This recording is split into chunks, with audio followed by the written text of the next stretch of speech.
Hello guys and welcome to the first video of 2021 and also the first Halloween video too. And no, I'm not making this up. You might be wondering why I'm making this video in January. That's because some Halloween companies start to reveal some of their products they will be offering this Halloween season. That way, companies such as Spirit Halloween can purchase these items and use them in their stores. The first company that released their animatronics this year is Morris Costumes. Now I bet that the animatronics they have in this video is not all they're releasing this year, just some of them. So I decided to give my thoughts on the props in this video. Also, not all of these animatronics are going to Spirit. In fact, possibly none of these are, but it's fun looking at the first props for this season. So with that said, let's look at our first prop.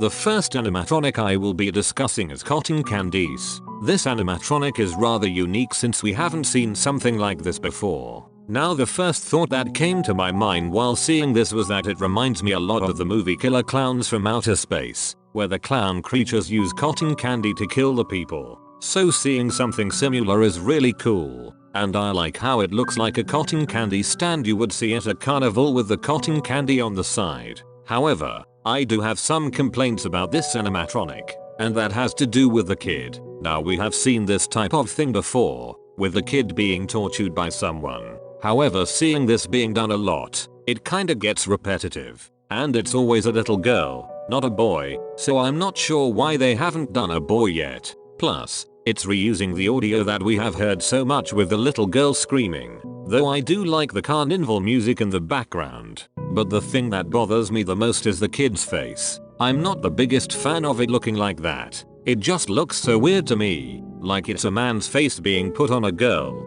But overall, the concept is really great. Now the next animatronic is my favorite out of all of the animatronics in the video, and that is Cellar Dweller. I love his appearance with the moss growing on him and the cloth dripping over him.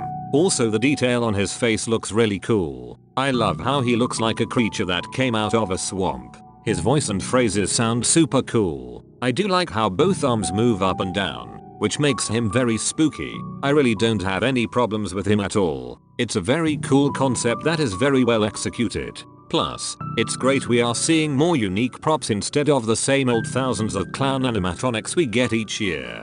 Next is the Hooded Phantom. Now we have seen a lot of phantom type animatronic in the past, so this is definitely not new. However, I do like the looks of this one. Making him just all black makes him more creepy. I like the glowing green lights in the face and his hands. And even though he has very simple animation, it works well on him, since he doesn't really need it. The only problem I have with him is his voice and phrases. We have heard the audio so many times now it gets to the point where it becomes annoying. I don't get why they can't use new audio for phantom props. So even though we've seen so many of these, he's still okay.